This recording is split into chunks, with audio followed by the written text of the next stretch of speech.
Hey, welcome back to another episode of What I've Learned podcast with your host, Mark Blair, and co-host, Grant Crawford. Got a really special guest today on the show. His name is Justin Ford. You've probably seen him around.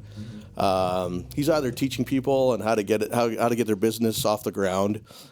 He's public speaking, he's traveling, or he's vacationing, and people like us are creeping in those photos on Facebook and living through you vicariously, right? So awesome. Welcome, Justin. Thank you guys for having me. I appreciate it. Appreciate you coming on. You know, we'd like to just get our listeners to understand who you are, where you came from, how you even became a successful businessman. Can you give us a little backstory, please? Yeah, I'll give you the long version in a shorter period of time. So I was introduced to business, at an early age. Before I became a Christian, my life started off a little rough. I went through some struggles as a teenager. Dropped out of high school as an honor roll student, which I look back like, how many honor roll students drop out of high school, right? But I kind of made some wrong turns. I always knew that I was going to be successful one day. My grandfather was an attorney, and he told me that he was going to give me his law firm. He said, but Justin, the only thing you have to do is you have to stay out of trouble.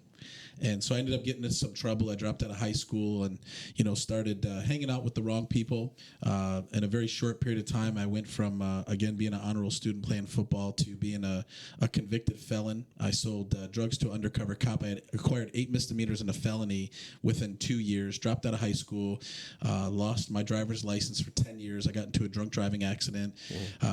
Just went down this spiral. Yeah. At the age of 19, I checked myself into a Christian rehab center in Pontiac called the Grace Centers of Hope. Turned my whole life around. It just changed me completely. So it's been about 19 years now. So I look at, the old Justin and the new Justin, right? And so now I've been living my life, 19 years as the old version and 19 years as the new version. Became a Christian. And, one of the things that I really, at a young age, just aspired to be was an entrepreneur. Had some early mentors that I really was able to learn from, that really inspired me and, showed me what it meant to be an entrepreneur. What they didn't show me was the journey to get there. We all have that backstory and that journey. And so was introduced to mortgages at a young age. I was 22 years old. I was working a job as a telemarketer and had a buddy who was working and doing refinances during the boom. He's like, man, you should come over here and make some calls at night after work. I said, great, let's do it. I'm already doing that right now. So I would leave my 9 to 5 and I'd go over to his office and make some calls. And within 2 weeks, I had quit my day job, went full time into commission-based income, and just fell in love with it and found success right away. But I think everybody was during that time. And little did I know that that success would be short-lived. And so I went from making 6 figures to no figures basically overnight. Me and my wife and our kids lost our house to foreclosure, went through bankruptcy, had to get on food stamps, moved in with my mom, lived on her basement floor for about 6 months. And after all that, started to get into doing short sales and loan modifications. Wasn't a real estate agent at the time, but I've always been within the industry. And then when that kind of dried up, my mom always said, and, I just thought, I'm like, why don't I get my real estate license? Just because, I'm giving all these referrals away to real estate agents and I'm kind of leaving money on the table. And so back in 2013, I went into real estate, got my real estate license, and here we are. I love it, man. Yeah. I mean, that's a lot. That's kind of that's a big a roller coaster. long story short, and a lot packed into that. Struggling right out of high school. Well, I guess not even finishing high school. Yeah. And what was that point that when you were, I guess it was 19, right? You said you checked yourself into rehab. What was that thing that you're like, I gotta do this? What kind of hit you there? And I'm very open and transparent. If you've ever heard me speak, to a group of agents, or you've heard me on another podcast, or just in general, like, I'm very open, real, and raw, because I really believe that a lot of times when people are successful, they act like they have it all together, and the person who's trying to come up and get their life together and be successful feels like they can't relate, right? Because then they compare themselves. And so, for me back then, it was, I grew up, in a good home, right? I didn't grow up in this crazy, home where, I was destined to go out and, live this hellion life. I made some bad decisions, and it really took me way off track very quickly. But I remember, it was just one thing after another, right? It was, I remember in a span of 2 weeks, I was arrested like 2 or 3 times, and all the things that happened just happened so fast. Right. And I mean, there was a point, and I always share this, and I think, this kind of blows people back, right? Like I realized how low life got for me because I remember I got arrested in Royal Oak. I had been picked up and, I was partying all night. I was on drugs and alcohol, and the people that I was with kicked me out of their vehicle like at 7 a.m. I'm on Woodward over by Jack's Car Wash in Royal Oak, and I'm like completely just high and drunk, right? I don't even really remember it. And I got picked up for like public intoxication. Somebody called the police on me, and I remember being taken to Royal Oak jail, and I was on like cocaine and all these drugs, so I was very dehydrated. And they would only give you like this little cup of juice. It was just one of those little cups that you'd get at like school where you could either, put your straw through or pull that little tinfoil top back. And they wouldn't give me any more water. And I'm like asking them, like, I really need water. I feel like I'm dying. I mean, that's how bad it was. And this is how low I got, to the point where I took that cup and I began to drink water out of the toilet. That's how low my life had gotten, right? And so it was just one event after another. And the one that really was like the final straw was I got into a drunk driving accident and almost lost my life. I fell asleep at the wheel. I don't even remember it. I blew a .21, which is 3 times the legal limit. And I had crashed my mom's car into the wall on I-75 down in Detroit. I don't remember it at all. And I remember kind of blacking in and out, with that experience. And I remember, my mom telling me, you're not coming home. You need to go to the Grace Centers of Hope, which is the one in Pontiac. She says, you're not coming home. And it was at that moment, I remember being in jail, and it was like 2 days later, I was already on probation in 4 other cities. I was already on a restricted driver's license from a previous drunk driving. And I just prayed and I said, God, if you let me out of here, I'll change my life. Give me a second chance and I'll change. And crazy enough or not, that judge let me out without paying a bond, which I'm surprised because I was on probation in 4 other cities and had a previous drunk driving. Let me out. I jumped on a smart bus and literally took it to Pontiac and checked myself into that rehab center, and the rest is history. Here I am. That's awesome, man. Yeah. So that's great what you did. What you had as an opportunity. Yeah, going into the rehab center was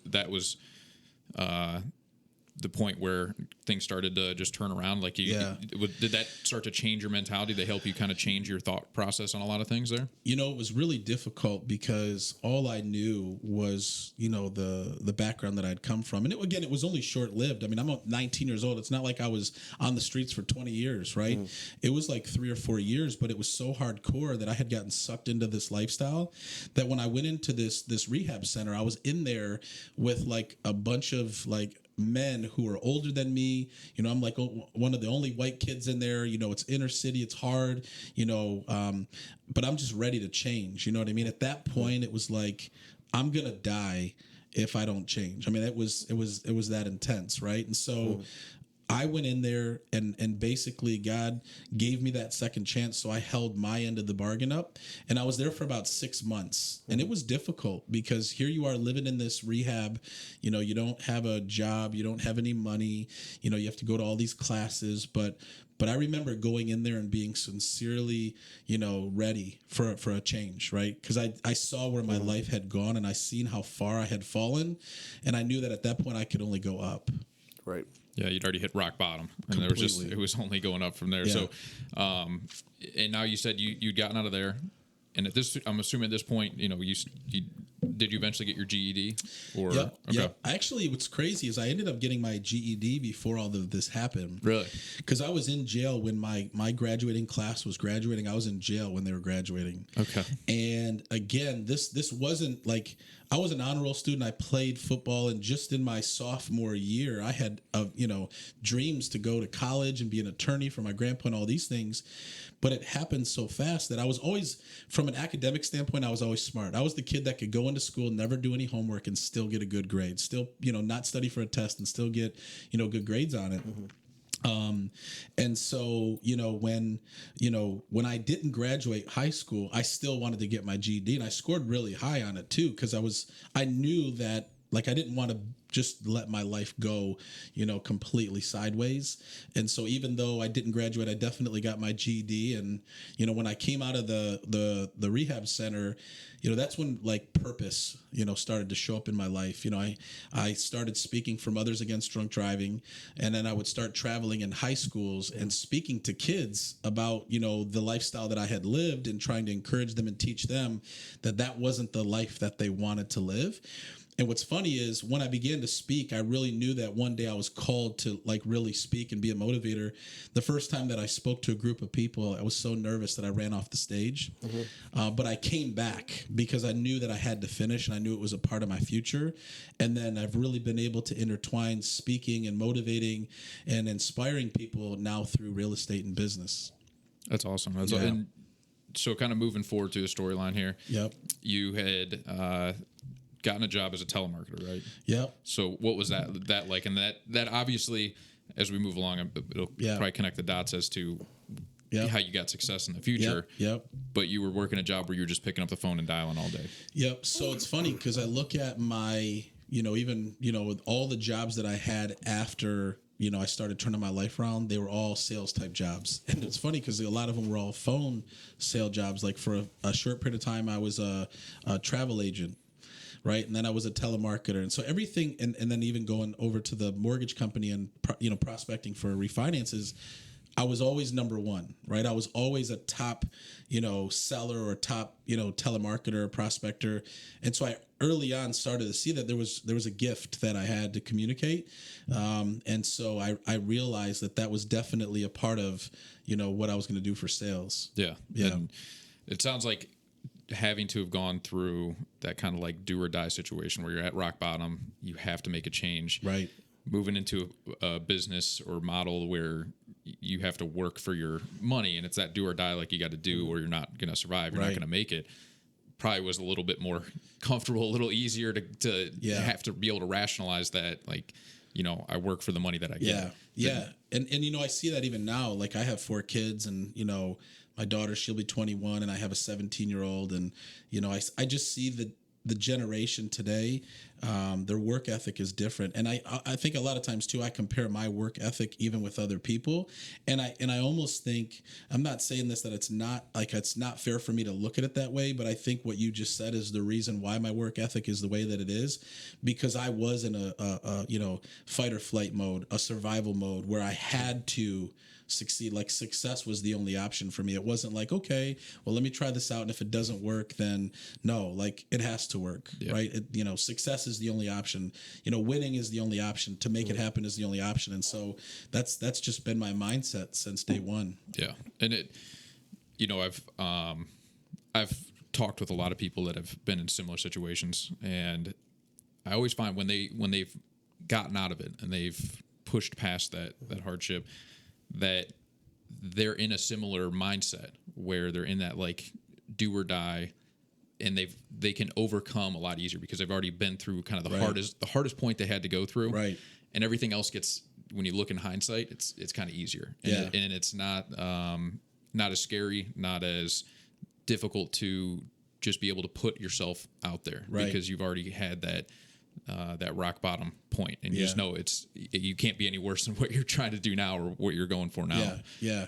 And that's why I try to share my story with people, especially even when I'm asked to come speak to an audience or to real estate agents, is to let them know that yes, what they're going through is probably tough, and yes, what they're experiencing may be hard and maybe even paralyzing at times or create fear. But I always say, if I can overcome this, right, and I can go through this and come out on the other side successful, you can too, right? And I think that's where the biggest feedback comes from. People will come up to me. I've even had people start crying in the middle of me talking, because at that moment they've made a connection. Maybe their story isn't like my story, but we all have a story, right? We all go through hardship. We all face trials and tribulations. We all face obstacles and hardships in life. And those obstacles are always going to show up, right? Nobody's exempt. But we're either going to learn how to overcome those and go through them, or we're going to back down, and we're never going to get where we ultimately want to go. Yeah, it's always that pushing forward. And that was kind of my next part of your story was you were making really good money. Yep. You had started to see that success. Yep. You pushed hard. You were grinding, and the rug got pulled out from under you. Yep.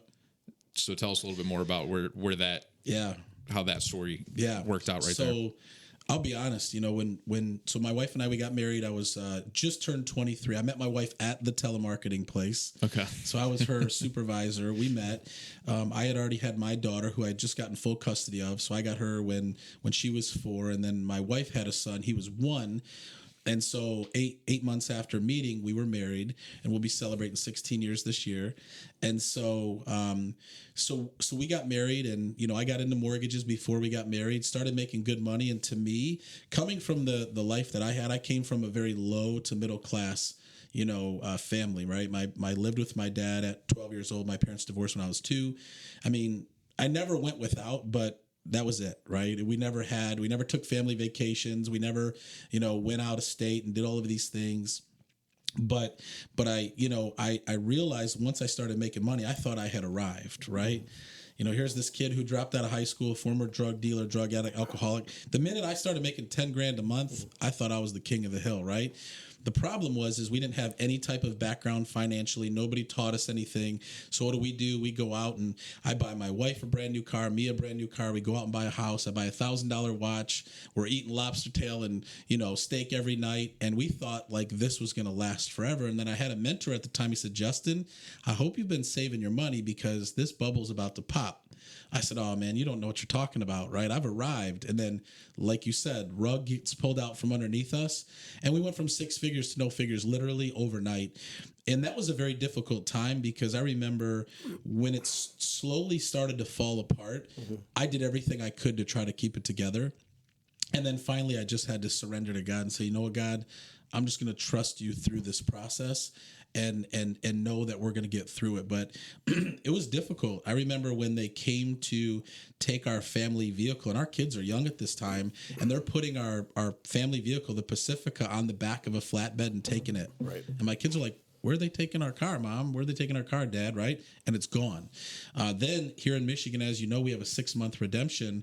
We rode it out until the 6 months, right? Because we didn't have any money. We didn't have a place to go. Free rent for 6 months. I mean, that was about all we could afford at that time. And the sheriffs, I remember the day they came and dropped the dumpster in the driveway and said, unfortunately, we've got to start moving you out. We have to do this. We're sorry. They were polite about it. But I remember during that time, we had no money to hire a moving company. So my buddy brought his Dodge Durango over, and we were moving like all night long down the street to where we were going to rent. And my wife was under such stress that her whole body broke out in hives from head to toe. And she had to go to the emergency room because she was under that much stress because we were literally losing everything. And so we moved to this rental home for 6 months, and then we couldn't afford to pay that. And so we got evicted, and then we had to move in with my mom. But during that whole time, like I had this vision of success for my life and what I wanted to create for our family. And I wasn't going to give up on that. Like I tasted the opportunity of what you can create in business. And I wasn't going back to working a 9 to 5. Yeah. So my wife's like, you got to do something. Christmas is coming up. What are we going to do for our kids? So I would begin working and building a new business during the day, and I would go deliver pizzas at night. So I literally worked all day, delivered pizzas all night. We got through Christmas, and it wasn't too long after that to where the short sale business started taking off. Things started really picking up, hit 6 figures again, and then boom, short sales and loan modifications started to go away because values were going up. Mm-hmm. That's when I decided to get my real estate license.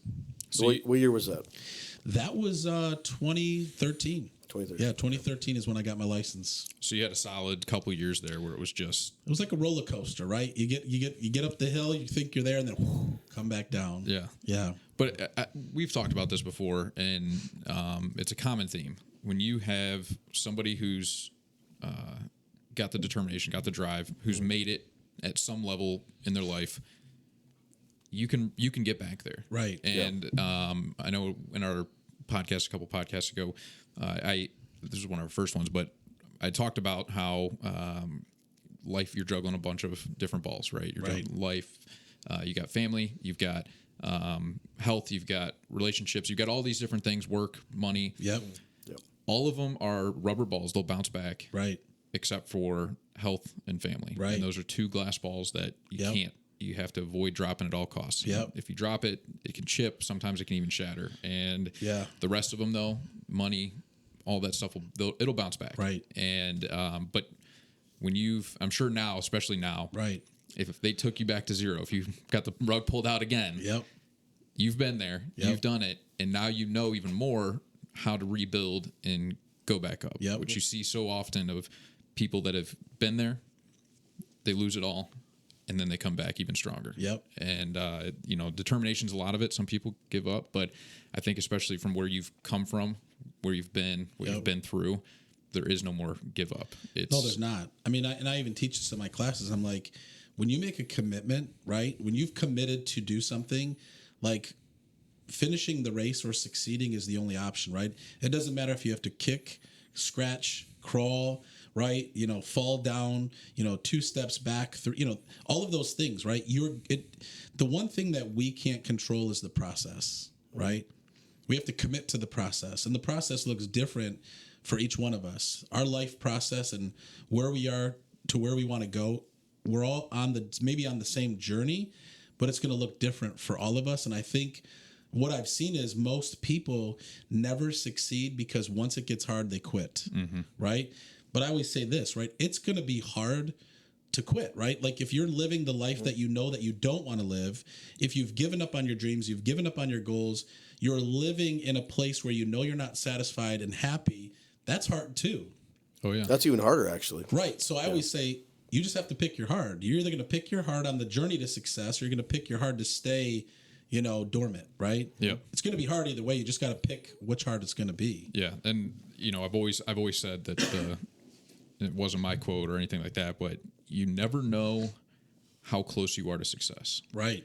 And if you give up, what if that next step was the top, or Right. the next step was that next level that Yep. you'd Yep. been searching for, and you gave up right before Yep. you were supposed to be there. It's like that book 3 Feet from Gold, right? Out of Napoleon Hill, when he wrote the one book, and it talks about how the story goes is this guy bought all this equipment to go out and look for gold, and he literally gave up when he was 3 feet from striking the gold. And it's like people give up because they're not patient with the process, right? And I still struggle with that, right? Because where I am today is only a fraction of where I'm going, right? And so I was just telling one of my agents, matter of fact, we had a conversation. She's a newer agent. She's hungry. She's excited. And I just told her, I says, you've got the whole package. The only thing you don't have is time, right? And you have to go through the process, right? You've only been in for a very short period of time. I know you want to be a top producer now. I know you want to sell 100 homes now.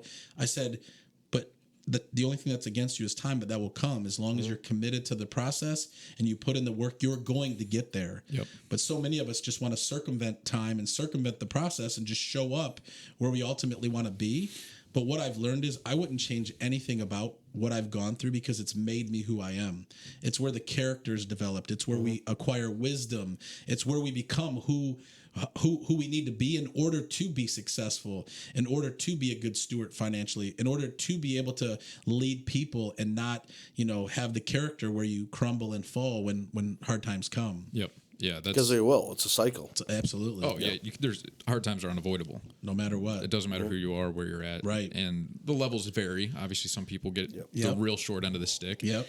But everybody has bad times, and again, it's always how you handle it. Yep. And, you see people that come with a golden spoon in their mouth, right out of the womb, and they let their lives just completely fall apart. Right. They have everything handed to them, Yep. and they still, fall apart. And then you have people that come from absolutely nothing, Right. little to nothing, from very bad situations that make incredible turnarounds in their life and become successful, amazing people. Yep. And it's the process, right?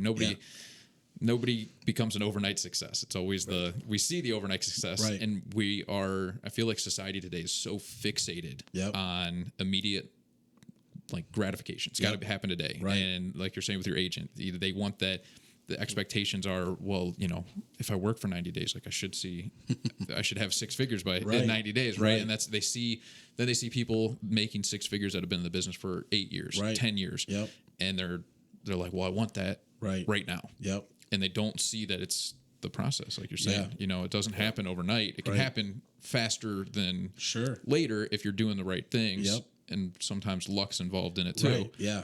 But yeah, there's always that, like, I see it all the time, that immediate gratification, and then they get deterred or they quit. Yep. Because, oh well, you know, I expected that I was going to make X dollars, or I was going to be this successful right off the bat, and it doesn't happen. Then they're usually on to the next thing. Yep. Then they're a mortgage broker, then they're an appraiser, then they're something else. Yeah, and you know, keeps going. That's that's the thing I see with people that don't have that mindset, the process mindset, right? And they'll bounce from one thing to the next, one thing to the next. Yep. They always think the grass is greener on the other side, right? And they think that there's going to be they're going to hit their success with this or with that, and it's never just, well, let me try this for 5 years, right? And really put everything I've got into it for 5 years, and let's see where it goes. Yeah, it's like the saying says, you know, the grass isn't greener on the other side; it's green where you water it. Right. Yep. So it's going to be green where you water it. And I see people jump around all the time looking for the get rich quick scheme, or, you know, the thing that can give them what they want now.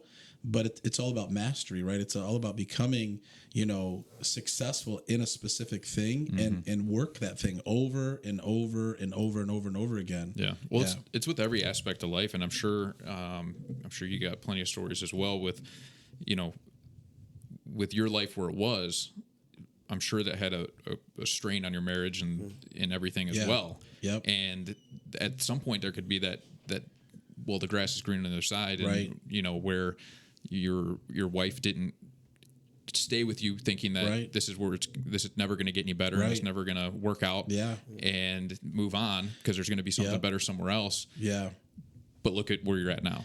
And I'll be honest, I mean, it's tough because there were times, you know, I even told my wife recently, I'm like, thank you for sticking it out with me, because she didn't have to, right? Yep. And there were times early on, she's just like, throw in the towel, right? Give up on your vision, right? Go get a job, right? Because she just wants the family to be taken care of. But now she thanks me, you know what I mean, for sticking to what God put in my heart, to, you know, moving towards the vision, for not giving up, you know. And now our marriage, you know, 16 years later is stronger than it's ever been. And I think, and again, you know, we all hope when we find our spouse, we're picking the right one. But I think that's why it's so important to make sure that, you know, the person that you're doing life with is really the one that's supposed to be. Yeah. You know, because I mean, sometimes we just, you know, we what's the word I'm looking for? We settle, right? You know, we have an idea of who we want to marry or who we want to be with, and then again, we get impatient for waiting for the right person, and we settle, and sometimes that doesn't work out. Yeah.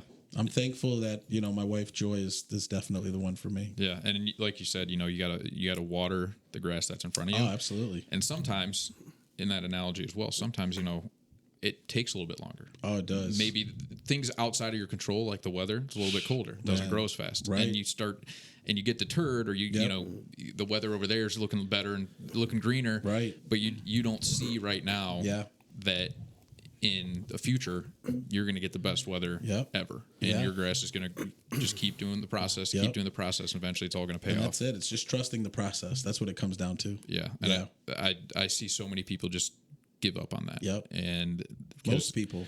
Yeah, and that's, you know, especially in the commission game, when you're working and your work is directly reflective of the money you make. Right. That can be very you know, very deterring to have to struggle and not see the immediate success. And you know, the money's going to be slim for a while. But when you trust the process, I'm sure your business wasn't like 2 months in, you're like, well, I'm making millions of dollars here. When you jumped into the selling real estate side, there was, I'm sure it was the hockey stick effect, like most people see. Yeah. Have you been thinking of selling your home? Maybe buying a home? What about investing in some real estate? Well, if you're looking for a top-performing team to help you with that, then what you're looking for is at mysoulteam.com. Now, this real estate team has a servant's heart and a proven ability to negotiate on behalf of you, their client. They care about you and your community. So why don't you support them in their local business by visiting mysoulteam.com or calling or texting at 248-213-8606. That's 248-213-8606. for mysoldteam.com. That's misoldteam.com. And so, speaking of that, so when I got into real estate, I joined Jeff Glover's team. So I joined Jeff's, and I remember during the interview, I met with him, and I thought real estate is all about just the big fat commission checks. I'm going to get in, I'm going to make a ton of money, drive a nice car again, do all this, that, and the other. And when I met with him, he said, well, we do things a little bit differently here. And this is kind of how it all ties back to, prospecting and phone sales. And so he's like, yeah, anybody that joins our team has to, not optional, has to start out on the phones minimum 90 to 180 days making prospecting for sale by owners and expireds. And we're going to pay you $1,000 draw while you're here. And I'm thinking to myself, that doesn't sound like real estate. That sounds like me being a telemarketer again. I thought those days were over. And he says, yep, everybody starts on the phones. This is what we do, 8 to 10 hours a day. And you're going to make these calls for 3 to 4 months before you ever meet with a seller, before you ever meet with a buyer. But if you master these phones, then you'll be very successful in real estate. And so I'm thinking, well, at that point, we just had our 4th child. There's no way in the world I'm going to be able to live off of $1,000 a month. And so I left that interview with my tail between my legs and basically said, nope, this isn't going to work. I was excited because I thought that's where I could really succeed. And so I went home, and one of my mentors said, how'd the meeting go? I said, it didn't go that good. He said, well, what do you mean? I said, well, he wants me to be a telemarketer, and he's only paying me $1,000 a month, and I have to pay that back to him. And Chris said, well, do you feel like you could succeed there? I said, absolutely. He says, well, did you ask him for what you want or what you need? And I said, no. So I thought about it, and then I shot Jeff an email, and I said, well, I need at least $2,000. I mean, I'm still going to be eating, beans and rice and living off of food stamps for a period of time, but I can make $2,000 work, because going back to the mentality, I knew that I could succeed, right? I knew I wasn't going to stay on $2,000 a month forever. So I joined his team, went through the first week of videos and training. And I remember coming out of that training, I was so fired up and excited because I saw the potential of what, prospecting could lead to, right? I saw all these success stories. We were following Mike Ferry at the time, so we were watching all these Mike Ferry videos, and I'm like, man, these agents are killing it all from picking up the phones. I can do that. I came out my first day. They give me a desk, they give me a phone, and give me some leads, and they say, make it happen. I jumped on the phone. I started dialing, and honestly, within 45 minutes, I'm like, this sucks. This is not what I signed up for. Right. I'm not doing this. But I remember at that moment, I was literally going to throw in the towel. That's how I felt. Because even though you make a commitment that you're never going to quit, doesn't mean that the temptation doesn't come, right? All the time. And so I'm sitting there, and I'm like, but where am I going to go, right? I have nothing else going for me right now. I said, I have to make this work. And in that moment, I made a decision that I was going to succeed at a high level. And from there, I went on and did my 90 days and became like the top inside sales agent while I was there, and joined and became an outside agent in February of 2014. And I had a goal, right? My goal for that year was to sell 100 homes my first year. Everybody thought I was crazy. They're like, there's no way. Nobody can sell 100 homes their first year. I mean, in the company at that time, only Jeff was the only one to ever sell 100 homes. But it didn't really matter what anybody else thought. I just knew what I could do. And my first month, I took 30 listings. My second month, I took 33 listings, put 9 under contract. And my first 6 months, I took 100 listings, and I ended up selling 100 homes my first year.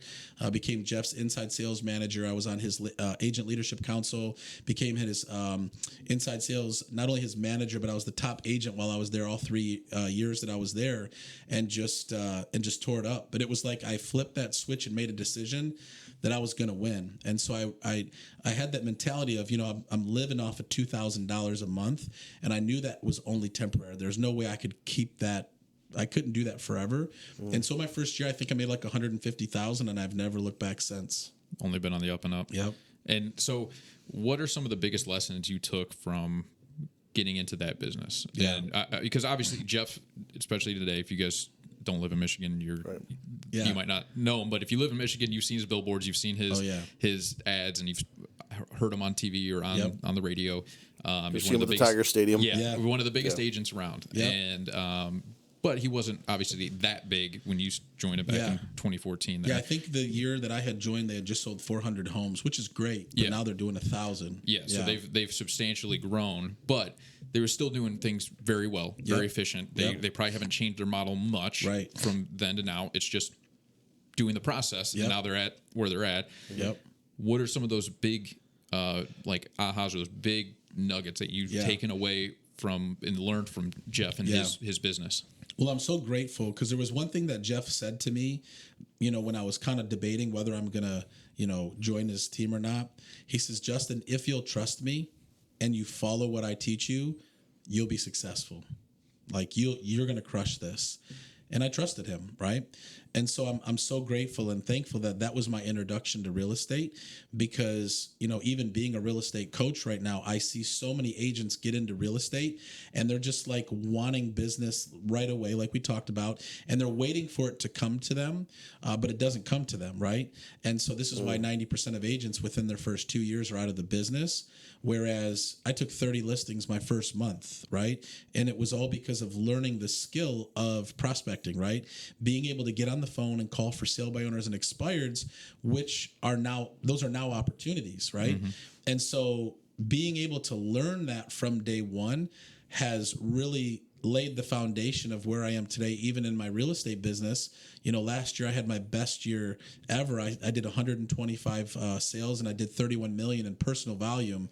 Had my best year ever. That year, like changed my life financially. I mean, I've done good, but I mean, I made almost 3 times the amount of money I made the year before, right? And that comes over time of, growing in the business and maturing. But my core of my business is lead generation. Even before I came here, I did my prospecting for 3 hours this morning. I set 3 appointments. Mm-hmm. One was 950,000. The other one was 400,000. The other one was 200,000, right? 3 appointments right now when a lot of agents are, struggling because they can't find business, but they just haven't learned the skills necessary to go out and get it. And so to me, that's a game changer, and I think it goes back to, we all know in real estate that expireds and for sale by owners are there. We all know that one crazy agent in the office that's actually doing it. We all think he's crazy, but it's fear, right? Because now I teach, I'm actually now back a part of Jeff's organization as a coach through Glover U, and I teach the prospecting boot camp. And so I'm teaching right now 50 agents all over the country how to go out and make those phone calls, learn the objections, learn the scripts, overcome those things, work on their mindset. But I constantly have people that are like, I'm paralyzed in fear to pick up that phone and make calls. Like, I'm afraid of rejection. I don't know what to say. And so, the skill that I learned right from day one, I think is my biggest takeaway. And that's what I teach my agents, is how to go on the hunt and go find deals now versus sitting back and waiting for them to come to you, because your phone's not going to ring right off the bat when they're not coming to you. You're not selling tacos, okay? Right, exactly. You got to go get those deals. Yep. And so that would be my biggest takeaway, and it's been my foundation of my business even 8 years later. And it sounds like your process hasn't changed. It's only gotten better and improved and bigger. Yep. It's you're still following the same model that you had when you joined with Jeff. Yep. Today, you're just doing it at a higher level, more efficiently, because you've gotten the practice over and over and over and over and over again, and you just put the time in. Yeah, and it's kind of crazy because, I was with Jeff for 3 years, and then I went out and I started my own brokerage. And I thought that, and it's funny, now that I look back, Jeff would always say that it's hard to succeed at a high level as a salesperson and as a broker or a team leader at the same time, right? Because you can really only give attention to one more than the other. Mm-hmm. But I'm like, I'm going to show you, right? And I left on good terms. Me and Jeff have always been great. I just felt like I had to go out and start my own thing. So I went out and started my own brokerage, and I did that for 4 years and started a property management company and, started hiring all these people. And I was up to about 40 total agents and employees at one point. And I'm like, yeah, this is not what I really wanted, right? I wasn't really selling the way that I was. I wasn't making any money on my company because everything was just going back into the brokerage and the overhead and all of those things. And I got discouraged, right? And I actually almost quit real estate a few years ago because I just lost my passion and my excitement for it. And at the end of 2018, I said, you know what? I'm going back into full-time production. Because I was still doing about 5 million a year, which in some people's eyes, that's great. But when you start your career, very first year selling 100 homes, and now you're not even doing half of that, I'm like, I don't want to go backwards. And I was making 100% commission because it was my own brokerage. And I remember asking myself, I said, Justin, what would it look like if you were committed, showing up and grinding the way that you were when you worked for Jeff, but now doing it for yourself? And this light bulb came on. I'm like, man, I would really make some good money, right? And so at the end of 2018, I said, I'm going back into full-time production. In January of 2019, this is when I reconnected with Jeff. I went to my first Glover U event. It was out in Battle Creek, right? Again, it was January. And I go to my first event and I realize, you know what? The thing I've been missing is accountability. When I was working for Jeff, I was accountable. I was a part of a team. Jeff was my team leader. And so I was held accountable to what I wanted to accomplish. And so I hired my first real estate coach in January of 2019. Her name's Kate Simon. A lot of people around here know who she is. She's phenomenal. She's our lead coach at Glover U. And I remember feeling, so inspired and excited of what was possible again if I just plugged in and did the right thing. So I signed up for coaching, committed to a 12-month contract without talking to my wife. It was like 20-something thousand. I said, I'll tell my wife when I get home. I'm not telling her now. And then I remember hiring Kate, right? And she said, okay, Justin, what are your goals for 2019? I said, I want to do 10 million, right? Because I'd never made $300,000 before. I said, okay, I want to do 10 million. She said, okay, great. What do you need to do on a daily basis in order to get to that goal? I said, I need to be on the phones prospecting every single day, because I would prospect like 1 or 2 days here and there when I needed a listing, but I wasn't doing it consistently like I was with Jeff.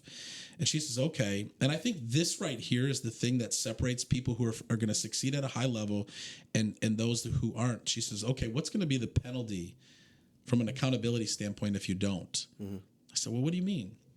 Well, what are you willing to pay if you don't do what you say you're going to do? So I thought about that for a minute. I gave her a copy of my credit card, and I said, I give you permission to charge my credit card $100 to this organization that I would never support in my life. Like it goes everything against me being as a Christian and my my morals and my values. Like I would never give to this organization. But I said, I give you permission to charge my card $100 and make a donation to that organization if I don't show up every single day at 8 a.m. with my headset on, logged into my dialer, making calls. She says, you need to send a picture to me every morning or I'm charging your card. And that whole year, she never charged my card once. And not only did I do 10 million, I did 15 million. And it just changed my whole trajectory on business, showing up, doing what I say I'll do, and being accountable. Because it's one thing to have goals. It's one thing to say, yeah, I want this. Well, how bad do you want it? Right? I want to lose 20 pounds. Well, how bad do you want to lose 20 pounds? I want a better marriage. Right. How bad do you really want to? Like, what are you willing to put on the line for what you really want? And for me, it was taking that radical approach. And here I am. It's like literally changed everything. And this is what I teach those that I coach. Like, okay, you're here, you're signed up. You tell me this is your goals. You tell me why you need this. How bad do you want it? Yeah. And most people don't want it bad enough. That's the thing. And I'm constantly on either podcasts or audiobooks through Audible and stuff. I've got hundreds and hundreds of them. It was Tony Robbins talks about in Awakening the Giant Within. He talks about that you got to have the fear and the reward, right? And you got to have that uncomfortable. It's got to hurt so much on one end, like you're saying, you didn't want to have to pay $100, and then you got to have that reward on the other end, right? And that's what truly will change your behaviors in your life when you have the pain and the fear on one side, and you have the reward and success on the other. Yep. But you have to have the balance of both, because if it's just the pain there and there's no success, you're not going to do it. Right. If you're going to the gym and there's no consequence to really changing your habits or anything, right, you're not going to do it. Yeah. And then if you're not going to have the successes either, you're not going to reward yourself on the other end. Right. Because I'm sure you have rewards set up too. Yeah. I'm sure you've had like different, like if you hit this milestone or however you've had it set up, I'm sure you have those rewards as well. Yeah. In your coaching in your life. Yep. Yeah. Kate, we had set some rewards also. If she said, I think it was because I started to move my price point up because because of my background and where I came from, I was initially at first intimidated by the $300,000, $400,000, $500,000 plus listings. So I would be afraid to call them because I just couldn't relate, right?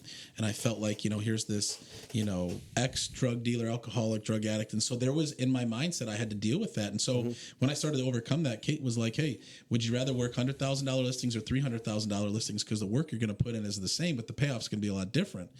And so we're like, yeah, I definitely want to do that. And she said, like, okay, well, from now on, I don't want you taking any listings under 200,000. And she said, when you take, if you can take 6 listings this month at 200,000 or above, what is the reward? I'm like, okay, I'm going to fly me and my wife down to Miami, spend a couple of days there and just hang out. Well, I didn't do it in 30 days. I did it in 10 days. You know what I mean? And so I was definitely moved, by that reward. But even on the bigger level, when I look back and we were losing our house to foreclosure, my wife was going, to the emergency room because of the stress, and we were losing our cars to repossession, and we had to move in, with my mom, and my kids who had all these friends in the neighborhood no longer live there anymore because we lost our house. That's been my biggest motivator, because I always tell people you have to discover your why, and your why has to be bigger than your pain. And so, now my 3 kids are in private Christian school. The tuition is more than what I was making when Jeff was giving me a draw. We live in a very affluent neighborhood in Plymouth. We both drive new cars. We get to vacation, do things. We have money saved in the bank, which we never had before. And to me, that's the reward, right? The hard work of being able to give my family and my kids experiences and a lifestyle that I never had. You know what I mean? And they don't have to experience the struggle, right? Yep. Of lack, right? And so that's been my biggest reward, is to be able to give them, even from an education standpoint, to, being a Christian. Like, I would have loved to have gone to a Christian school growing up to learn about those things. Well, the things that my kids come home and, giving me Bible verses and the things that they learn versus what, we're seeing in the world today, which is a totally different message. Like, to me, that's worth it, and so that's why I get up and grind every day, is to be able to create those experiences for my family. Yeah, your why is just is bigger than all that. Yep. And it doesn't, and I'm sure it's habit now too, right? Oh yeah, it's ingrained because you did it for so long, and that's, I think so many people miss that part of it too. Is like, it's gonna really suck for a while. Like, you're gonna be in the trenches. It's not gonna be good. You're gonna have a lot of days where you're like, I'm not having fun at all, and this really sucks. But if you can push through it, it's like with anything. Eventually, it's gonna become a habit. People that are, if you're working out, you're gonna hit this point where it's just kind of maintaining. Right. You're always trying to improve, but it becomes very easy just to stay fit because you've been doing it for 3, 4, 5 years. It's not difficult anymore. It's no different than any skill or anything you're doing in life. Once you experience the other side, you don't want to go back. Like once I started to experience success, even when my wife was telling me throw in the towel and go back to work a job, I'm like, absolutely not. I was never a good employee. I got fired from every job I ever worked, right? Literally. And so I'm like, I'm not going back there, right? So I believe in what is possible, and that's what's kept me going. And again, now I'm challenged by other people that I surround myself with that are even on a way higher level than where I am. And honestly, like, that's where I want to go, but it's like, it's also uncomfortable now because that's a totally different place that I've never been, but I'm committed to go there no matter what, Yeah. And see, we talked about this on the last podcast. You've reached different levels, right? Right. You're once you've gotten to one level, you're looking for the next level. But I'm sure you'll attest, every level you've gotten to, the next level is scary, unknown. You're afraid, but you're still pushing. You have that commitment that you're not gonna give up until you reach that level. You're always gonna push no matter what it comes down to. And I think for people, even those that are listening to this podcast, when you think of wanting to be successful or wanting to, like, I always say, close your eyes and envision what is it that you really want in life, and imagine yourself there. A lot of times people don't think they're good enough or have what it takes to get there. So they're like, I could never be like Justin, or I could never be like Mark, or, I could never be, who I really want to be. Right. And so people just kind of quit and they back down. Well, we can be anything that we really want to be if we're willing to commit to going through the process. And, there's steps to success. It's not a secret formula. No. Anytime I speak, I'm like, there's no secrets I'm going to share with you today. There's no secret sauce or formula to being successful. It's commitment and hard work, but getting around people that you can learn from, like having Jeff as my first mentor in real estate really showed me what was possible, right? Or getting around other people where they are, it's possible, right? And for me, again, it goes back to commitment. Like, I'm going to do whatever it takes to get to where I ultimately want to go, because I don't want to be on my deathbed looking back and say, man, I wish I would have, or have those regrets, right? I'm going to work as hard as I can or die trying, period. Oh yeah. The biggest pain to me whenever I look at stuff is regret. That's man, that kills me. And right. those are the only things that really ever keep me up at night is regret of not doing something or doing it sooner or putting something off for too long, because I know at the end of the day that if I just do it and get it over with and push through, right, it always works out for the better. Absolutely. It just the more we can get over the fear, the quicker we'll get to that point we want to be. Yep. And I'm sure that you tell your people all the time, if you can get over the fear of the phones and you just pick up the phones, right, that's the quicker route to getting where you want to be. I literally had a girl I think she's in New Jersey. She called me earlier in the week. Now we're on, I think this was week 3 or 4 of our boot camp. It's a 16-week boot camp. And she's like, Justin, I haven't picked up the phone. I said, well, why not? She's like, I'm so afraid. And so I gave her a little formula, literally just a little formula to use to call. She just texted me yesterday. She said a $2.9 million appointment just yesterday.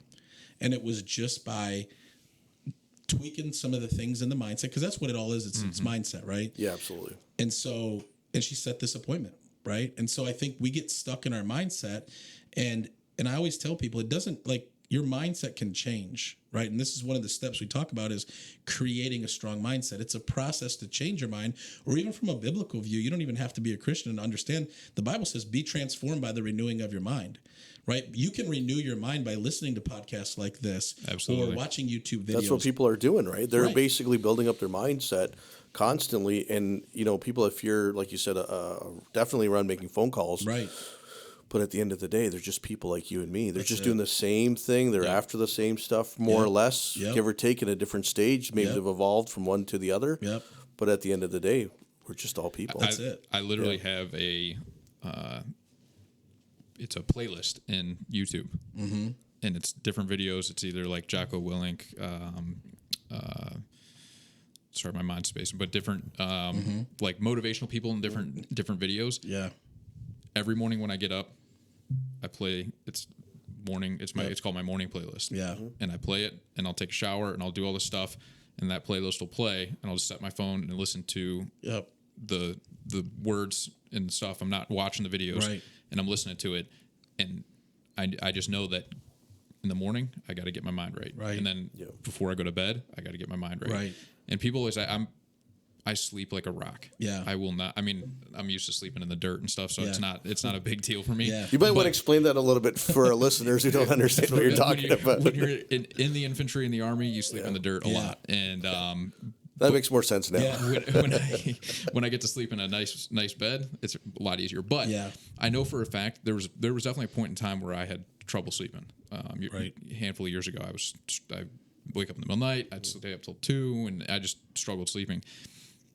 I read the Miracle Morning book, started to kind of enact a lot of those things Great book, out of the Miracle Morning book by Hal fantastic Elrod, book. and putting my mind right before going to bed has changed. Just it kind of releases, to me, it releases a lot of the stress from the day. Yep. And then it also, I know I wake up better in the morning, and I wake up with a better mindset that I'm not just dragging, sitting in bed.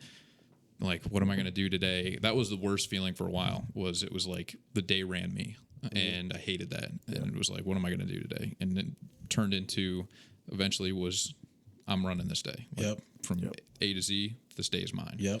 And I only have 16 to 18 hours to do it, but I'm going to use the 16 to 18 hours to my benefit. Absolutely. And that was kind of that changing point, and I think really helped me to start to change where my life was headed. Yeah, and I don't blame you, because when you're running a business, doing real estate or anything hard, commission-based is the toughest of all. Oh, yeah. But running a business is tough too. But at the end of the day, it kind of feels like that Orlando weather. You get a little sunshine, you get that 30-minute rain, and there's like this good and bad all day long. So your mind gets exhausted and you're drained, and if you don't renew it, you're not rejuvenating, you're not refilling it. Right. Right. Someone's got to feed it. Yeah. That's you. Oh yeah, yeah. And I'm sure you have some routines yourself that you Yeah. kind of go through. Yep. And so one of them is going back to what you were saying is, I think even in real estate, people just run and run and run and have no balance. I don't work on Sundays, and I never have. And if you were to call my voicemail right now, it says, if you're reaching me on Sunday, today's my day off, and I'll call you tomorrow. I've never worked Sundays. I've always taken a day of rest, go to church, family day. And I see so many real estate agents that work 7 days a week and never really take a break. And you just, that's not sustainable. Just not good for you. No, it's not good for you. And so for me, working out at the gym, I think is one of the biggest things for me to just release, any type of aggression or frustration or anything like that, but also to really make me, feel good. I read every single day. That's a big part of my daily routine as well. And really just having that time for yourself. And what I love, where I am now is because I have a whole team around me and I've created leverage. I don't show homes. I have a showing assistant who shows all my homes for me. I don't do paperwork. I have 3 assistants. Like Mondays and Fridays, I'm not in the office, right? I only go in the office Tuesday, Wednesday, and Thursday and prospect on those days. Mondays and Fridays, I'm going to do business. But if like this past Monday, me and my wife, we got up, we walked our dog, it was a beautiful day. We went out and had lunch together and just relaxed. And then I went about my afternoon. That balance causes me to be able to just almost like have a restart or feel refreshed and to be able to get back at it because naturally I'm a thoroughbred. I will run 100 miles an hour until all the gauges come on, like, need an oil change, engine's hot, pull over to the side of the road, all of those things. So I've had to learn how to have balance because I love to run and work really hard. Yeah. If you get in that mode, you can't help it. I think it was 2 years ago, my main thing to balance out was take all these little mini vacations. There was a 3-day every 2 to 3 weeks, and I would just, no matter what happened, we'd take these little mini vacations. And that year was just the most hectic year out of all. Yeah. And that was the only thing that kept me balanced. Yeah. So you've got to look after yourself. Have to have balance. We try to do a family vacation every 3 months. Even if it's just for 3 or 4 days, just getting away. Because our kids are older now, right? We've got our 20-year-old's about to be 21. We have a 17-year-old, a 14-year-old, and an 8-year-old. And so, we really enjoy those times to get together and get away, right? It's one thing, you can go, a couple of days, go camping or something, but we like to just get away and unplug and really enjoy that time together. Yeah, it's important for sure. It is. Did you have that kind of balance, like when you were in your years of success and you sold 100 homes in your first year? Were you able to obtain any kind of balance year 1, 2, 3? No. Or was it just more work? It was a lot of sacrifice. So I always took the Sunday off, but I remember, if you've ever been to Plymouth, on Main Street during the holidays, they put up Christmas lights. It's really nice. And I started with Jeff in November. So I remember right when I started, I remember walking up the street to go into his office and seeing the guys from the city putting up all the Christmas lights and stuff. And then all of a sudden, it's a year later, and I'm seeing the guys do the same exact thing, and I'm like, what just happened this last year? I don't even remember anything about it. And I was literally, because I think that $2,000 draw, I knew that I was in fight or flight. I'm going to work hard because I can't live off of $2,000 a month. I can't live in my mom's trailer. We were living in her trailer at that time. It's this is not going to work. So, I was on 2 or 3 listing appointments every day. And I remember one time I came home and I literally fell asleep in my suit, tie and everything. And I remember waking up in the middle of the night. My wife's trying to take my tie off and take my jacket off so I could actually sleep comfortable because I'm passed out, full suited in my bed. And so that first year was really tough. And then really began to learn leverage. Jeff really taught me leverage about having a showing assistant, having an assistant, being able to have that balance. And so now it's really, I've got a great thing going as far as my team and my structure. Yeah. Balance is everything. Yeah. And it makes sense though down the line. I just wanted to kind of point out with that question was to show people that a lot of times you need to have that mode of sacrifice, survival mode, or whatever you want to call it. Right. And you're going to be working a little harder for a little while, but then you can start quickly, grabbing a mentor who can show you how to delegate. And then that balance you're talking about where it's Monday and you're out for a walk and you're having lunch and you're not worried about stuff Yep. and you can still resume some activities in the afternoon. Yep. It's incredible. It is. You feel great. Yeah, it is. And that's one of the benefits of being in real estate, right? Is we can create our own schedule, but it's also a curse too, because some people not having the structure and the boss telling them what to do and where to be. A lot of times people just have no schedule, right? Yep. So you got to have that balance for sure. Yeah. Absolutely. So if you were to give the listeners one thing that you've learned that you maybe impart on a regular basis when you're giving these talks or anything like that, what's the one thing you've learned so far to date that you think trumps kind of everything else in terms of what got you to where you are? Yeah. I'd have to say, and we kind of talked about this, but then I'll give 6 keys because they're real simple, but if you apply these 6 keys to success, you'll be successful. But if it's just one thing, it's just trusting the process and enjoying the journey, right? Because the process has to happen, but I believe that we can delay the process, right? When we, don't allow the things that need to take place for us to get where we're going, we get discouraged, right? We again, we can get to the point where we quit and throw in the towel. And I liken it to the story in the Bible where, when the Israelites were coming out of Egypt, they had like an 11-day journey to get to the promised land, but they stayed there 40 years. They were 11 days away, but the reason why they stayed, for 40 years was because complaining and murmuring and, just staying stuck, right? And so trust the process and you'll get to where you want to go. But the 6 keys to success that I share anytime I'm speaking, and these apply to any area in life, number one is you have to have goals, right? If you're a new agent, if you're an agent or anything in life, if you don't have goals and know where you're going or what you're looking to accomplish, you're just swinging at the air. Number 2 is you have to discover your why. Like, what is it that drives you? What is it that gets you out of bed? What is your purpose as to why you do what you do, right? Number 3 is you have to create a strong mindset, right? Without a strong mindset, we're going to struggle. I mean, we all have life happen. We all have life happen, and a lot of it is out of our control, and it's how we handle that and what is our mindset plan. We talk about that. What is when you're having a bad day and you're like you don't feel like it, what is your go-to, right? Because naturally it can't always be chocolate cake. No, it can't always be chocolate cake, right? But you have to have a plan in place, right?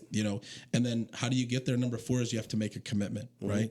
And when you make a commitment, you're not only making a commitment to yourself, but you're making a commitment to those around you. Who benefits from your success, right? If you're achieving your goals, who's benefiting from that, right? Number 5, and this is, I think, the secret sauce, if there was one, and it's not secret, it's discipline. Without discipline, without having the discipline every single day to get up and go make it happen, without discipline, you're never going to achieve. And then lastly is accountability. Right. When you wrap accountability around those other 5 things, setting goals, discovering your why, creating a strong mindset, making a commitment, having discipline, and having accountability, you can crush anything in life. Yeah, those wise words. Yeah, that works, like you said, in every situation. There's nothing that won't, you can't take into any space and not succeed and improve on if you're making those a staple point. Yep. So yeah, that's word of advice. I mean, you've left us a lot, and everybody listening with a lot of things that they'll probably have to go back through. This episode's jam-packed. Yeah, you might want to re-listen to this episode a couple of times. But we appreciate you having you on. If somebody wants to talk to you about coaching, where do they go to find? Does the thought of buying a home stress you out? Call Elementary Lending. The mortgage process can be stressful and intimidating, but we are not your parents' mortgage company. Our cutting-edge technology has simplified the mortgage process, and our licensed experts are available 24/7 to educate you from start to finish. Call 8332-APPLY now and get an answer in minutes. The process has never been easier. That's 8332-APPLY now, or apply online at elementarylending.com. Elementary Lending, home financing simplified. Equal housing lender, NMLS number 1321438. On coaching. Yeah, you can find me on Facebook or on Instagram. And the reason I named mine The Official Justin Ford, because I thought I was special at one point, and then I realized there's like 100, 200 Justin Fords out there. So you'll see it as The Official Justin Ford, or you can email me at Justin@justinfordteam.com. and would love to have a conversation. I mean, I've agents all the time that just reach out because they have a question on something, and you don't have to hire me to be a coach, for me to answer a question. So I'm always happy to help in any way that I can. Awesome. Well, we appreciate you having you on. And this, like I said, this is a lot to unpack, but hopefully people will take away a good amount from it. So, anything else you got? That's it's a great load of information. Like I said, you're going to have to replay this episode several times and enjoy it. Best of all, thank you, Justin, for being on with us. Having me. And this is What I've Learned podcast with Justin Ford. Please like and share this episode. And Justin is easily available. It's did you say it's the official? The official Justin The Ford. official Justin Ford, which you can locate through Facebook and Instagram. Yep. And like I said, please like and share this episode with everybody. We appreciate you, Justin. Thank you. Thank you, guys. Appreciate it. Thanks for being on. Awesome.